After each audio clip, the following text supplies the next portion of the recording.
R D भाई to Gujral channel को मुबारकबाद पेश करता हूँ।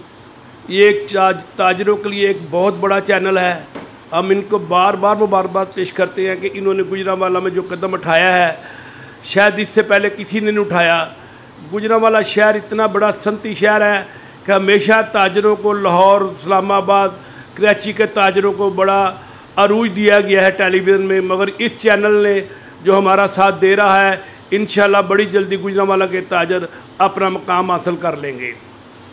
इसके साथ तमाम मेरा तल्लक मियाँ मोहम्मद अकरम सदर मरकज़ी ताजर अमन कमेटी गुजरांवाला से है। मैं तकरीबन 20 साल से इस तंजीम का सदर हूँ।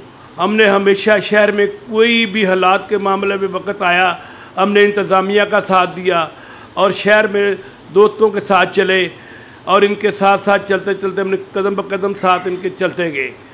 और ये चैनल से हम उम्मीद करते हैं कि ये चैनल हमारे भाइयों का इतना ख्याल करेगा कि हमारे हर आवाज़ ऊपर तक पहुँचाएगा, इंतज़ामिया तक पहुँचाएगा, अवाम तक पहुँचाएगा।